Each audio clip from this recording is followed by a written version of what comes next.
Hello again, this is Will Luden, your host with Revolution 2.0, a revolution of the heart. And today's episode is School Choice, Vital to America's Future. And together, we are episode 380. At Revolution 2.0, we often talk about fundamental background, foundational subjects. It could be moral compass, gratitude, personal responsibility of being your brother's keeper. And those are all important. More of the episodes are going to be issues of the day. And the most recent episode was certainly a current issue. It was about the two self-defense trials, Rittenhouse and Arbery. And all of the issues of the day episodes are going to rest on those foundational principles. So it's important to lay out the foundational principles so we know how to discuss and get our hands around the issues of the day. Today's topic is about a larger and longer lasting topic than self-defense, school choice. If we want to get our country back on track, we have to have an educated populace, we have to have educated workers, we have to have educated voters. We have to have educated voters, not just voters who are wrapping themselves around cliches and waving banners. Education. And education is my school choice. Driving education is my number one political priority. And that means that the $15,000 that we spend nationally on average per student per year would follow the student, not be dedicated to a particular institution. This would be money that goes to the student, and the parents would choose from among readily available traditional public schools, charter schools, and private schools about how to spend and where to spend their $15,000. That's the subject of today's 10-minute episode. The caribou feeds the wolf, but it's the wolf keeps the caribou strong. This is a indigenous tribe, the Inuit Alaskan saying. And I'll say it again. The caribou feeds the wolf, but it's the wolf keeps the caribou strong. And what does that have to do with school choice? We're going to get to that. One of the significant environmental books of the 70s was Never Cry Wolf by Farley Mowat. Farley Mowat. If nothing else, you should read the book because of the guy's name.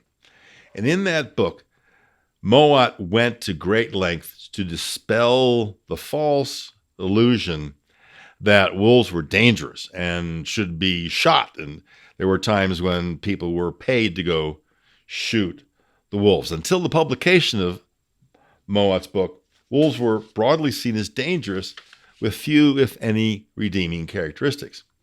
In this view-changing book, Mr. Mowat provides convincing proof that the wolf packs make the caribou stronger, a truth the Inuit had known for generations. And this was breakthrough thinking, because almost everybody thought wolves were wolves, big fangs and evil and didn't do any good to anybody. They just ate things that shouldn't be eaten. What Mowat proved in the book was that even the healthiest wolf can't bring down a healthy caribou. So the wolves would feed on the older, the diseased, the weakened caribou, and they would make the herd stronger because those caribou were no longer competing for food, they were no longer reproducing, and they weren't there to slow the herd down because the herd had to stay together when it moved. And in exactly the same way that the wolf packs make the caribou herd stronger, charter schools and vouchers, public schools via vouchers, make the herd of K through 12 education, traditional public schools, charter schools, and private schools, much stronger by eliminating the weak among them. No sane person would choose a charter school or take advantage of a voucher if the local public school was producing results. They would just keep their child there. They would only go to a different alternative, a charter or a private school via voucher if their local schools, their local traditional public schools weren't producing. And unlike the caribou, schools have a chance to recover if they're not producing. If parents are pulling their children out of the school, they can recover. But if they can't recover or don't want to recover, then they would close. And by closing, they would make the whole herd stronger. The herd, the educational herd of traditional public schools, charter schools, and private schools. And that's the whole point. Competition making the herd stronger. And yes, some schools will drop out. Some charter schools could drop out, maybe some private schools. But the ones that drop out will be replaced by stronger ones, making the K through 12 herd stronger. Vouchers are another type of helpful wolf. Charters provide one type of strengthened competition, vouchers another. Vouchers could be used in a broad variety of schools, likely more schools with more types of choices than local charters. Obviously, this further expands the choices available to parents and students and more competition for the K through 12. So it isn't just charter schools and traditional public schools. Private schools via vouchers. And I would make the case that even religious schools, whether they're Christian schools, Muslim schools, Jewish schools, whatever, they should be included as well. Because students with vouchers will be given the option of opting out of the religious classes and take advantage of the strong teaching if that's what the parents and the child chose. So again, $15,000 on average. It will be different state by state. But $15,000 doesn't go to the local public school system. It goes to the child to be directed by the parent. The money follows the child, not the institution. And also, there's a lot of politicians who send their children to private school, yet they oppose school choice. I don't see the morality, and I certainly don't see the educational correctness in that. In fact, in recent years, there's only been one sitting president who hasn't sent his child to a $40,000 Sidwell Friends School in Washington, D.C., and that was Jimmy Carter. His daughter, Amy, went to a public school. All of the other presidents, many of whom opposed school choice, sent their child or children to the $40,000 a year Sidwell Friends private school. That just doesn't seem right. And there's many politicians, and they're just deeply wrong with this.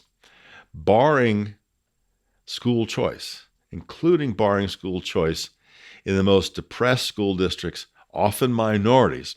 And an example is Washington, D.C. Many Washington, D.C. politicians send their children to private school, but they relegate the children and the parents and the families in Washington, D.C. to the lousy public schools there. Very expensive, lousy public schools.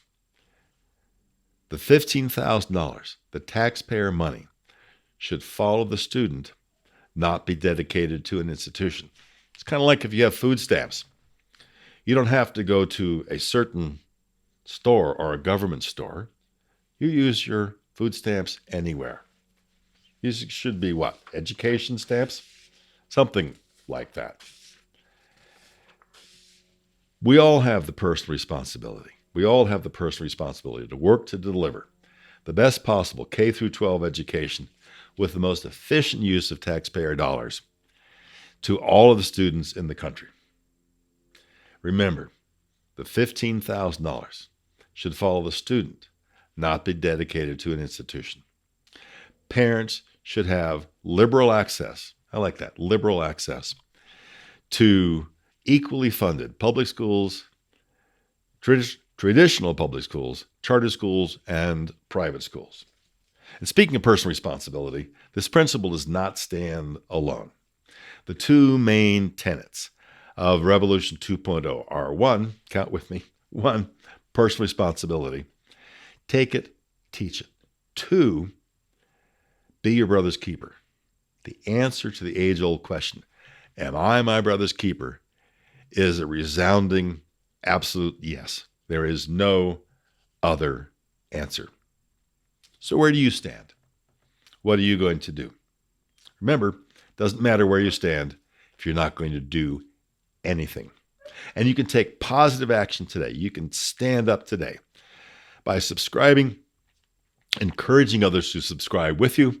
And if you're on the podcast, ring that bell so you'll know every time I come up with a new video. And always, I looked down to my paper because it was important for me to remind me of this. As always, whatever you do, whatever we do, do it in love. Without love, anything we do is empty. This is Will Luden. We'll see you next time. You've been listening to Revolution 2.0. If you've enjoyed this stimulating, passionate, and relentless reasoning, we encourage you to get out there and do something. You can follow Will Luden and subscribe to this podcast on your favorite podcasting platforms and on YouTube at revolution2-0.org.